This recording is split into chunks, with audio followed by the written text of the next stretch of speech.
தமிழ்நாட்டில் எஸ்ஐஆர் கிட்டத்தட்ட ஆரம்பிச்சிட்டாங்க. எப்படி பாக்குறீங்க சார்? வெளிமாநில தொழிலாளர்களை இவர்கள் வாக்காளர்களாக சேர்ப்பார்கள் என்பது உறுதி. கிறிஸ்தவ, முஸ்லிம்கள், தலித் சிறுபான்மையின மக்கள் நீக்கப்படுவார்கள். இது தமிழகத்தில் நடக்கப் போகிறது. எலெக்ஷன் ஓட்டர் ஐடி கார்டு இருக்கும், ஆனா உங்களுக்கு ஓட்டு இருக்காது. இது உறுதி. இந்த ஜனநாயக படுகொலைக்கு அதிமுக ஆதரவளிக்கிறது என்பதை நினைக்கும் பொழுது, இப்படிப்பட்டவர்கள் கைகளில் எம்ஜிஆர் உருவாக்கிய கட்சி சென்று விட்டதே என்று நினைக்கும் பொழுது உண்மையிலேயே மிகவும் வருத்தத்திற்குரிய ஒரு செயலாகத்தான் நான் இதை பார்க்கிறேன். பேயாடும் அரசு எப்படி இருக்கும்? அப்படிப்பட்ட அரசு வந்தால் எப்படிப்பட்ட நிலைக்கு உங்களது எதிர்காலம் பாழாக்கப்பட்டுவிடும் சொல்லுங்க.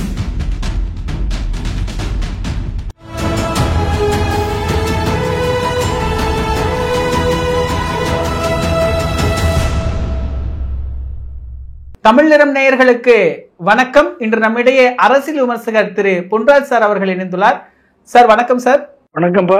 நம்ம எஸ்ஐஆர் தொடர்பா தொடர்ந்து பேசிட்டு வரோம். எப்போ அப்படின்னா, பீகார்ல அது அமல்படுத்தப்பட்டு அது தொடர்பான வாக்காளர்கள் நீக்கம் கிட்டத்தட்ட 65 லட்சம் பேர் நீக்கி இருக்கிறாங்க. இது எல்லாமே நம்ம தொடர்ந்து பேசிட்டு வரோம். இது தமிழ்நாட்டுக்கு வந்தா என்ன செய்யறதுன்னு கூட நம்ம நிறைய நேர்காணல்கள்ல பேசியிருக்கிறோம். இப்போ தமிழ்நாட்டில் எஸ்ஐஆர் கிட்டத்தட்ட ஆரம்பிச்சிட்டாங்க. எப்படி பாக்குறீங்க சார்? கடைசியில தமிழ்நாட்டுக்கும் அது வந்து விட்டது. நம்ம சந்தேகப்பட்டது போல தமிழ்நாட்டுக்கும் அது வந்து விட்டது. எஸ்ஐஆர் பீகார்ல 65 லட்சம் பேரை நீக்கி கடைசியில் 45 லட்சம் பேராக குறைத்து 22 லட்சம் பேரை சேர்த்து அதில் 6 லட்சம் முஸ்லிம் இஸ்லாமிய மக்களை நீக்கி பல்வேறு 10 பேர் கொண்ட குடும்பம் மட்டும் 4.5 லட்சம் குடும்பங்கள் என்று சொல்லி கிட்டத்தட்ட மிகப்பெரிய ஒரு போர்ஜரியை பண்ணி, ஓட்சோரி பண்ணி, ஆவணங்கள்ல ஆதார் அட்டையை ஆவணமா ஏற்றுக்கொள்ள முடியாது என்று சொல்லி சுப்ரீம் கோர்ட் தலையிட்டு சொன்ன பிறகும் 12 ஆவணங்கள்ல நீங்க 12 ஆவணங்கள் ஏதாவது ஒண்ணு கொடுத்து விட்டு ஆதார் அட்டை கொடுத்தால் நாங்கள் ஏற்றுக்கொள்வோம் என்று சொல்லி எஸ்ஐஆரை பற்றி கேள்வி எழுப்பிய உச்ச நீதிமன்றத்தை பதில் சொல்லாமல் புறக்கணித்து இத்தனையும் மீறி எஸ்ஐஆரை செயல்படுத்தி 45 லட்சம் பேரை நீக்கி வெற்றி கண்டு பீகார் தேர்தல்ல வெற்றி பெறுவதற்கான ஒரு வாய்ப்பாக இது உருவாக்கி இருக்கிறது எலெக்ஷன் கமிஷன். அதாவது இதை இப்ப தமிழகத்திற்கும், இன்றைக்கு தமிழகத்தில் மட்டுமல்ல, அடுத்த போல் பவுண்ட் ஸ்டேட்ஸ், எதிர்க்கட்சி ஆளக்கூடிய மாநிலங்கள் அனைத்திலும் இந்த எஸ்ஐஆரை செயல்படுத்துவதில் எலெக்ஷன் கமிஷன் தீவிரமாக இருக்கிறது. இந்த 4ஆம் தேதியிலிருந்து நவம்பர் 4ஆம் தேதியிலிருந்து டிசம்பர் 4ஆம் தேதி வரைக்கும் தமிழகத்திலும் இது செயல்படுத்த இருக்கிறார்கள் என்று அனௌன்ஸ் பண்ணிட்டாங்க. தமிழகத்துல இன்றைக்கு இருக்கக்கூடிய சேலஞ்ச் கிட்டத்தட்ட ஒரு 20 லட்சம் பேரை தமிழகத்தில் இஸ்லாமிய கிறிஸ்தவ வாக்குகளை நீக்குவார்கள் என்பது உறுதி. தலித் மக்களது வாக்குகளை நீக்குவார்கள் என்பது உறுதி. வெளிமாநில தொழிலாளர்களை இவர்கள் வாக்காளர்களாக சேர்ப்பார்கள் என்பது உறுதி.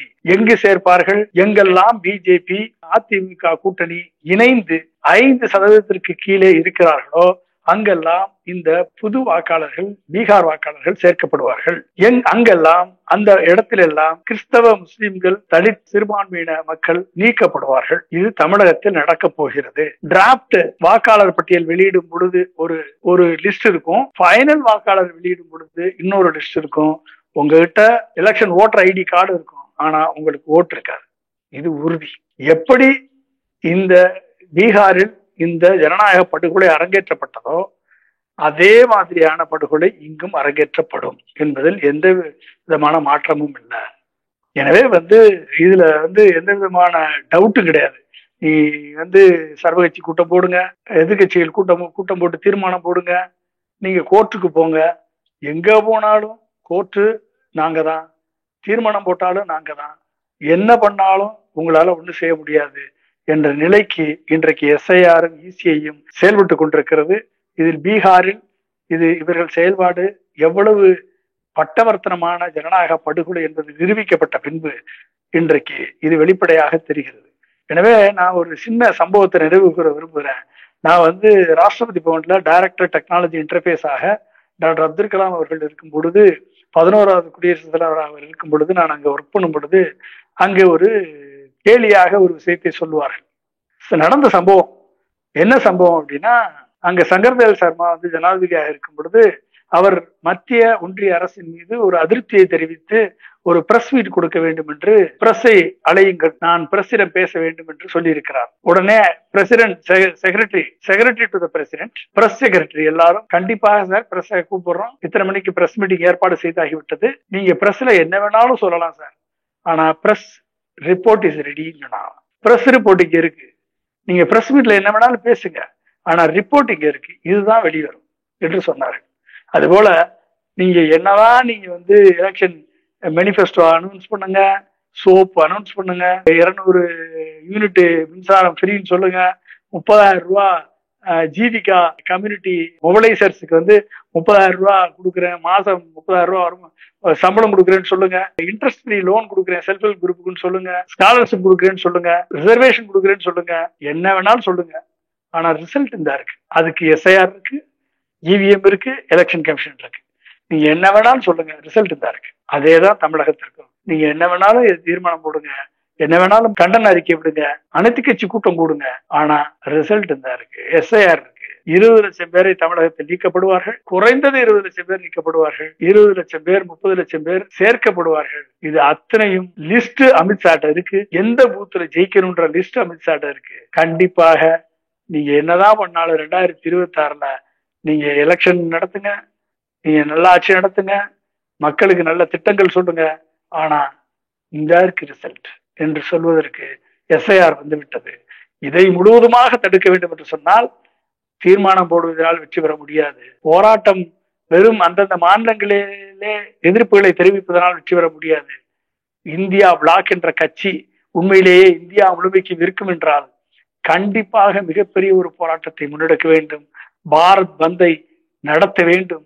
அந்த பாரத் பந்தின் மூலமாக சுப்ரீம் கோர்ட்டை நாடக்கூடிய காங்கிரசினுடைய அந்த வழக்கை சுப்ரீம் கோர்ட் உண்மையாக விசாரித்து இதற்கு காரணமாக இருந்து ஓட் திருட்டுக்கு உடந்தையாக இருந்த எலெக்ஷன் கமிஷன் ரத்து செய்யப்பட வேண்டும். எலெக்ஷன் கமிஷன் அபிஷியல்ஸ் டிஸ்மிஸ் பண்ணப்பட்டு குற்ற நடைமுறை குற்ற வழக்குகள் அவர்கள் மீது பதியப்பட்டு அவர்கள் நீதிமன்றத்தில் அவர்கள் ஏற்றப்பட வேண்டும். இரண்டாவது, இந்த ஓட்டு திருட்டின் மூலமாக 5 மணிக்கு மேலே 4,65,00,000 பேர் வாக்குகளை அதிக பதித்து இந்த தீர்ப்பை மாற்றி அமைத்து ஒரு தவறான ஒரு அரசு மத்தியில் பொறுப்பேற்பதற்கு காரணமாக இருந்த எலெக்ஷன் கமிஷன் டிஸ்மிஸ் செய்யப்பட வேண்டும். 2024 எலெக்ஷன் ரத்து செய்யப்பட வேண்டும்.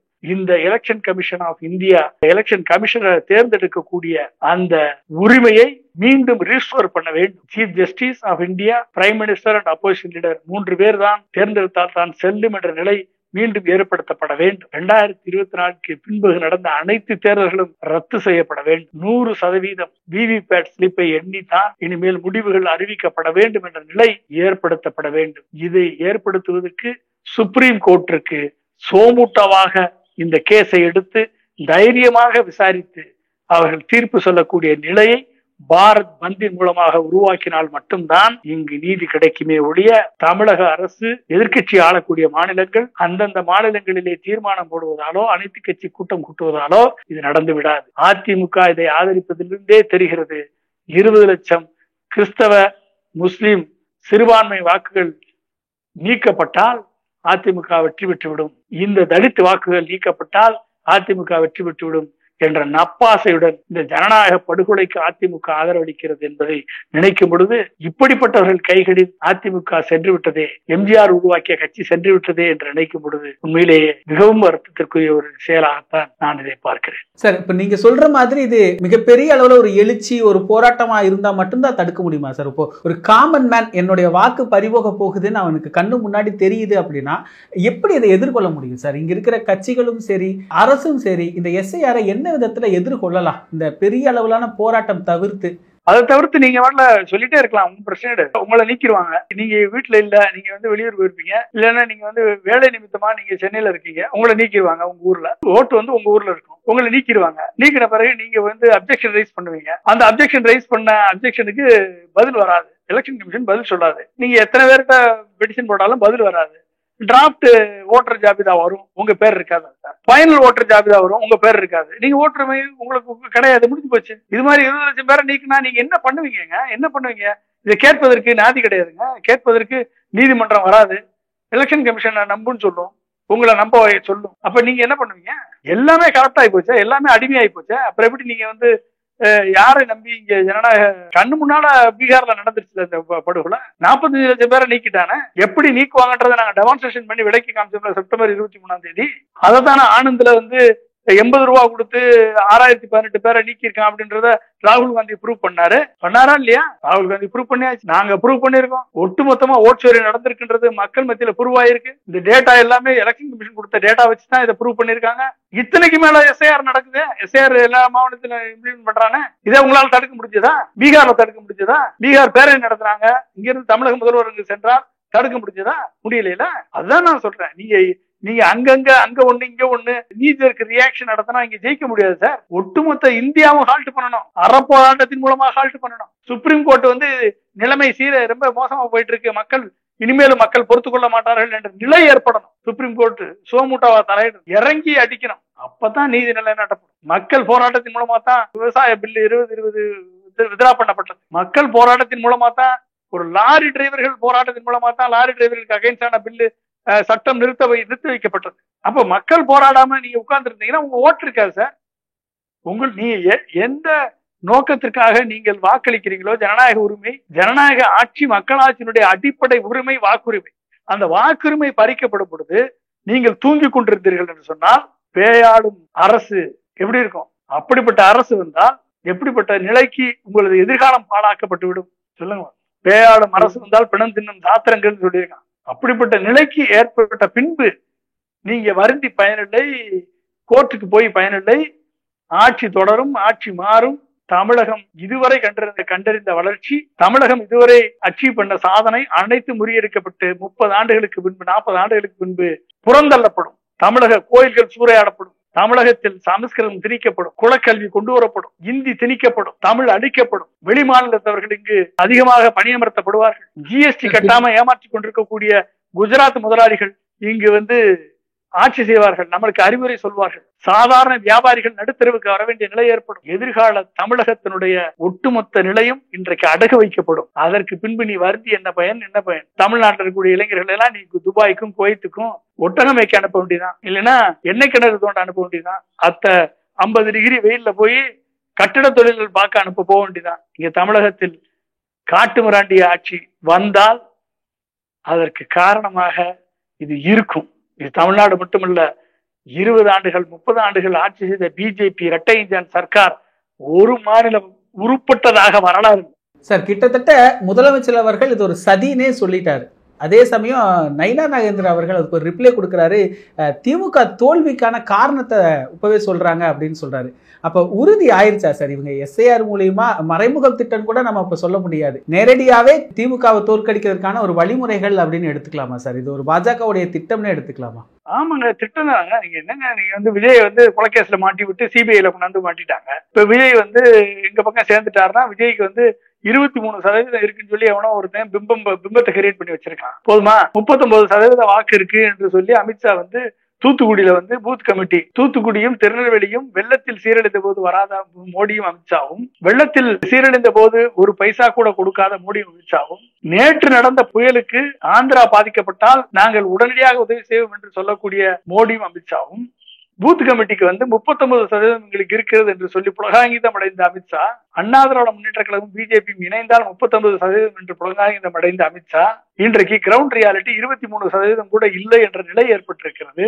இதை உருவாக்குவதற்கு எஸ்ஐஆர் தான் கண்டிப்பா பயன்படுத்தினா தான் செய்ய முடியும். விஜய் உள்ள கொண்டாட்டா தான் நாங்க வந்து ஒரு பெர்செப்ஷனை கிரியேட் பண்ண முடியும், நாங்கெல்லாம் சேர்ந்துட்டோம் என்ற பெர்செப்ஷனை கிரியேட் பண்ண முடியும். திமுக அரசை ஒழிப்பதற்காக நாங்கள் அனைவரும் கொள்கை எதிரியை தாண்டி, அரசியல் எதிரியை தாண்டி, ஊழலை தாண்டி நாங்கள் எல்லாரும் ஒட்டுமொத்தமாக அரசியல் அயோக்கியர்கள் எல்லாம் சேர்ந்த ஒரு கூட்டணி, இது யோக்கியர்களின் கூட்டணி என்று மக்கள் மத்தியிலே நிரூபிக்க ஒரு பெர்செப்ஷனை கிரியேட் பண்ண முடியும். அந்த பெர்செப்ஷன் கிரியேட் பண்ணதான் எஸ்ஐஆர்ல 20 லட்சம் பேரை நீக்கி 20 லட்சம் பேரை சேர்த்து ஜெயிக்க வைக்கக்கூடிய ஒரு காம்பினேஷன் உருவாக்க முடியும். இதுக்கான வேலை நடந்துகிட்டே இருக்கு, இது நடந்துகிட்டே இருக்கு. நீங்க வந்து அப்புறம் திமுக கூட்டணி தோற்கும், திமுக கூட்டணி ஸ்ட்ராங்கா இருக்கு, பூத் லெவல் நீ எல்லாம் ஸ்ட்ராங்கா இருக்கு, ரிசல்ட் எங்கிட்ட இருக்கு, நீ எல்லாம் ஸ்ட்ராங்கா தான் இருக்கு, இவிஎம் எங்கிட்ட இருக்கு, நீ எல்லாம் ஸ்ட்ராங்கா தான் இருக்க, எஸ்ஐஆர் எங்கிட்ட இருக்கு, ஃபைனல் லிஸ்ட் எல்லாம் நீ ஸ்ட்ராங்கா தான் இருக்க, டிராப்ட் லிஸ்ட் வரைக்கும் நீ ஸ்ட்ராங்கா தான் இருப்ப. ஆனா ஃபைனல் லிஸ்ட் வரும்போதும் நாங்க யாரெல்லாம் நீக்கணும் நினைச்சோமோ அவங்களால நீக்கிருப்போம்.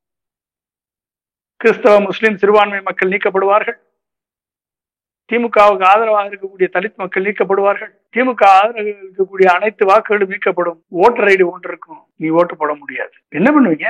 கத்துவீங்களா? பேட்டி கொடுப்பீங்களா? குடு, பேட்டி குடியா, கத்து, போராட்டம் பண்ணு, என்ன வேணாலும் பண்ணு, ரிசல்ட் தான் இருக்கு. என்ன பண்ணுவீங்க சொல்லுங்க பாப்போம். நிகழ்கால அரசியல் குறித்து பல தகவல்களை பகிர்ந்து கொண்டதுக்கு நன்றிங்க சார். மிக்க நன்றிப்பா, தேங்க்யூ. இதே போன்று நிகழ்கால அரசியலின் சாரம்சங்களை அரசியல் ஆளுமைகளின் நேர்காணல் வழியே தொடர்ந்து காண தமிழ் நிறம் வலையொலியை சப்ஸ்கிரைப் செய்யுங்கள். தங்களின் மேலான கருத்துக்களை கருத்துளை பெட்டியில் பதிவிடுங்கள். நன்றி, வணக்கம்.